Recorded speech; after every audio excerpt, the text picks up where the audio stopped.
आज पुरस्कृत किए जाएंगे झारखंड के विजेता खिलाड़ी। खेल को बढ़ावा देने के लिए झारखंड की हेमंत सोरेन सरकार ने खेल नीति 2022 को लॉन्च किया।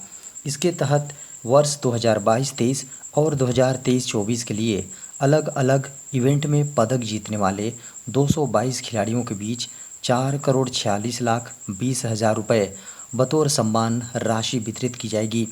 इसके अलावा वर्ष 2022-23 के लिए कुल 52 खेल प्रशिक्षकों के बीच 48,30,000 रुपये पुरस्कार राशि बांटी जाएगी। नकद पुरस्कार राशि वितरण समारोह का आयोजन 12 अक्टूबर यानी आज मेगा स्पोर्ट्स कॉम्प्लेक्स के हरिवंश टाना भगत इंडोर स्टेडियम में होगा।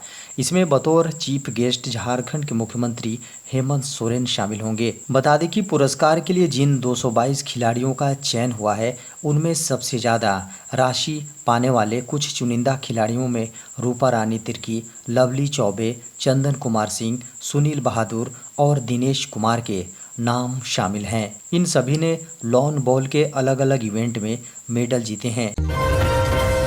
झारखंड में अब 1500 वोटर पर होगा एक पोलिंग बूथ। झारखंड में चुनाव आयोग ने मतदान केंद्रों की संख्या बढ़ाने का निर्णय लिया है। इसके तहत झारखंड के विभिन्न जिलों में लगभग 120 बनाए गए हैं। बता दें कि 2019 के लोकसभा चुनाव के समय झारखंड में 29,464 मतदान केंद्र थे, जो 20,053 स्थान पर स्थित थे। मतदाताओं की संख्या में वृद्धि के कारण चुनाव आयोग ने मुख्य निर्वाचन अधिकारी कार्यालय द्वारा भेजी गई अनुशंसा के बाद अपनी मंजूरी दे दी है। इसके अलावा चुनाव आयोग का निर्देश है कि प्रत्येक मतदान केंद्र पर 1500 से अधिक मतदाताओं के नाम नहीं होने चाहिए। इसके लिए यदि अतिरिक्त मतदान केंद्र बनाने की ज़रूरत हो तो उसे सहायक मतदान केंद्र के रूप में स्थापित करने का भी निर्देश दिया गया है। मुख्यमंत्री के रिट याचिका पर अब 13 अक्टूबर को होगी अगली सुनवाई। झारखंड के मुख्यमंत्री हेमंत सोरेन के क्रिमिनल रिट याचिका पर झारखंड उच्च न्यायालय में 11 अक्टूबर यानी बुधवार को सुनवाई हुई। सुनवाई के दौरान मुख्यमंत्री के वकील ने झारखंड के मुख्यमंत्री का पक्ष रखते हुए कहा कि मुख्यमंत्री हेमंत सोरेन के ऊपर न तो कोई आपराधिक मामला है और न ही कोई प्राथमिकी दर्ज है। ऐसे में हेमंत सोरेन को दिए जा रहे सम्मन में स्पष्टता नहीं है। आखिर उन्हें आरोपी के रूप में बुलाया जा रहा है या गवाह के रूप में, यह स्पष्ट नहीं है। खबरों को माने तो अब इस मामले में अगली सुनवाई 13 अक्टूबर को होगी। बता दें कि इससे पहले झारखंड उच्च न्यायालय में 6 अक्टूबर को आंशिक रूप से सुनवाई हुई थी। इस दौरान अदालत ने प्रार्थी के आग्रह को स्वीकार करते हुए याचिका की त्रुटि दूर करने के लिए समय दिया था।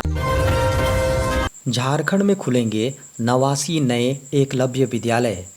पूरे देश में केंद्र सरकार ने 740 नए एकलव्य विद्यालय 2026 तक खोलने का लक्ष्य रखा है। इसके तहत झारखंड में भी 89 नए एकलव्य विद्यालय खोले जाएंगे।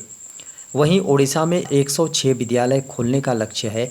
ओडिशा के बाद झारखंड दूसरा स्कूल होगा जहां एसटी बच्चों के लिए सबसे अधिक आवासीय विद्यालय होंगे।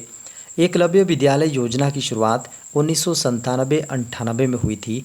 पुरानी योजना के तहत देश भर में 246 विद्यालय चल रहे हैं। झारखंड में 7 एकलव्य विद्यालय चलाए जा रहे हैं। केंद्र सरकार ने वर्ष 2026 तक पूरे देश में 740 एकलव्य आदर्श आवासीय विद्यालय खोलने का लक्ष्य रखा है। इसमें एक स्कूल में प्रति वर्ष 480 बच्चों का एडमिशन होगा। केंद्र सरकार का लक्ष्य है कि वर्ष 2026 तक 3.5 लाख बच्चों को विद्यालय से निबंधित किया जाए। झारखंड में शिक्षकों को नियुक्ति पत्र बांटने की तिथि का ऐलान। झारखंड की हेमंत सोरेन सरकार शिक्षा व्यवस्था को बेहतर करने के लिए लगातार कदम उठा रही है।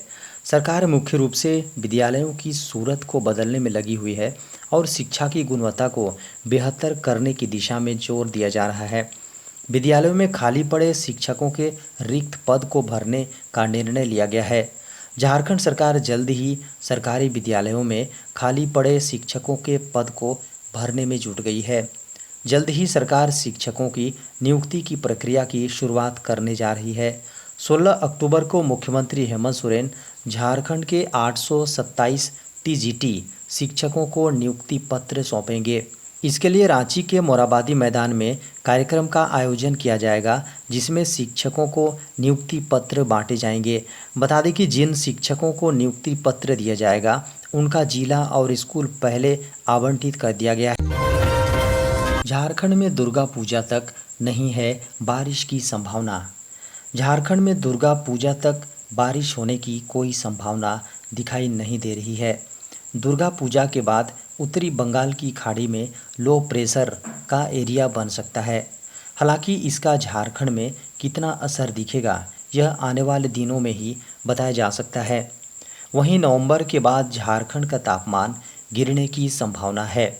वहीं फिलहाल अक्टूबर तक सुबह से दोपहर तक कड़ी धूप और शाम को हल्की ठंड महसूस हो सकती है।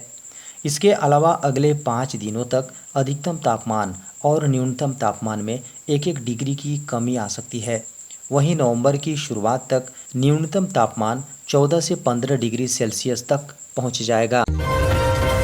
हॉकी इंडिया ने वोमेन्स एशियन चैंपियंस ट्रॉफी के लिए किया 20 सदस्यीय टीम का ऐलान। हॉकी इंडिया ने बुधवार को झारखंड में 27 अक्टूबर से 5 नवंबर तक होने वाली प्रतिष्ठित महिला एशियन यानी वोमेन्स एशियन चैंपियन ट्रॉफी के लिए 20 सदस्यीय महिला टीम का ऐलान किया है। भारत ने हाल ही में हांगझोउ में 19वें एशियाई खेलों में कांस्य पदक जीता था।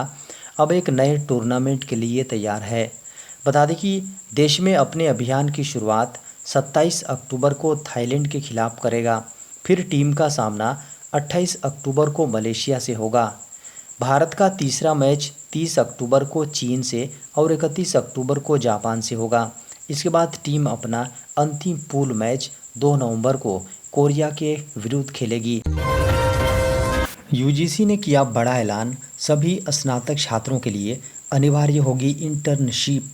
नई इंटर्नशिप नीति 2023 को इंडिया स्किल रिपोर्ट 2022, एनईपी 2020 पाठ्यक्रम और क्रेडिट फ्रेमवर्क के आधार पर तैयार किया गया है। यूजीसी का लक्ष्य इंटर्नशिप के माध्यम से स्नातक छात्रों को छात्रों की रोजगार क्षमता में और सुधार करना है। विश्वविद्यालय अनुदान आयोग के अध्यक्ष प्रोफेसर एम जगदीश कुमार ने कहा है कि इंटर्नशिप छात्रों को कक्षा में अर्जित सैद्धांतिक ज्ञान को वास्तविक दुनिया में सीखने और लागू करने का अवसर देती है। यह व्यवहारिक अनुभव, अकादमिक शिक्षा और व्यवहारिक कार्यक्रम कार्यान्वयन के बीच के अंतर को पाटता है। छात्रों को संचार, टीम वर्क, समस्या समाधान और समय प्रबंधन सहित कौशल की एक विस्तृत श्रृंखला विकसित करके परिवर्तन को नेविगेट करने की आवश्यकता थी। यूजीसी के ये इंटर्नशिप दिशानिर्देश छात्रों को इंटर्नशिप के दौरान तकनीकी कौशल के बारे में भी जानकारी प्रदान करेंगे। यूजीसी का लक्ष्य छात्रों को पेशेवर और संभावित सलाहकारों के साथ जुड़कर एक पेशेवर नेटवर्क बनाने में सक्षम बनाना है। अब इंटर्नशिप में रिसर्च इंटर्नशिप को भी जोड़ दिया गया है। अब प्रत्येक छात्र को न केवल किताबी स्टडी और प्रशिक्षण का ज्ञान दिया जाएगा, बल्कि समाज और आम जनता के लिए विशेष रूप से उनकी पसंद के विषयों पर उपयोगी शोध से भी रूबरू कराया जाएगा। 10वीं पास के लिए आईबी ने निकाली कई पदों पर भर्तियां। सरकारी नौकरी की तैयारी कर रहे हैं तो ये खबर आपके लिए ज़रूरी है। इंटेलिजेंस ब्यूरो ने सिक्योरिटी असिस्टेंट यानी एसए और मल्टीटास्किंग यानी एमटीएस के विभिन्न पदों पर भर्ती के लिए एक नोटिफिकेशन जारी किया है। जो कैंडिडेट इन पदों पर अप्लाई करने के लिए इच्छुक और योग्य हों वे आधिकारिक वेबसाइट mha.gov.in पर ऑनलाइन आवेदन अप्लाई कर सकते हैं। बता दें कि इन पदों के लिए ऑनलाइन प्रक्रिया 14 अक्टूबर को शुरू होगी और 13 नवंबर को ख़त्म होगी। ध्यान दें कि इस भर्ती प्रक्रिया के माध्यम से कुल 677 खाली पदों पर भर्ती की जाएगी। जिन उम्मीदवारों ने किसी मान्यता प्राप्त यूनिवर्सिटी से कक्षा 10वीं या समकक्ष परीक्षा उत्तीर्ण की है वे ऑनलाइन आवेदन जमा कर सकते हैं। चयन प्रक्रिया में टियर 1 लिखित परीक्षा, टियर 2 लिखित परीक्षा, एक स्थानीय भाषा परीक्षा, इंटरव्यू, डॉक्यूमेंट वेरिफिकेशन और एक मेडिकल टेस्ट शामिल है। देश में कोरोना संक्रमण के सामने आए 72 नए मामले। देश में कोरोना वायरस संक्रमण के 72 नए मामले सामने आए हैं और उपचाराधीन मरीजों की संख्या 348 हो गई हैं। केंद्रीय स्वास्थ्य मंत्रालय ने बुधवार को इसकी जानकारी दी। मंत्रालय द्वारा सुबह 8 बजे जारी ताज़ा आंकड़ों को माने तो संक्रमण से जान गंवाने वालों की कुल संख्या 5,32,035 है। देश में संक्रमण से अब तक 4,49,99,438 मामले सामने आ चुके हैं। मंत्रालय की वेबसाइट के अनुसार संक्रमण से रिकवर हो चुके लोगों की संख्या बढ़कर 4,44,67,055 हो गई हैं। संक्रमण से रिकवर होने की राष्ट्रीय दर 98.81% है, जबकि मृत्यु दर 1.18% दर्ज की गई है। मंत्रालय की वेबसाइट के अनुसार संक्रमण से रिकवर हो चुके लोगों की संख्या 4,44,67,055 हो गई है। जी हाँ, वेबसाइट को माने तो देश में अब तक कोविड-19 रोधी टीकों की 220.67 करोड़ खुराक दी जा चुकी है।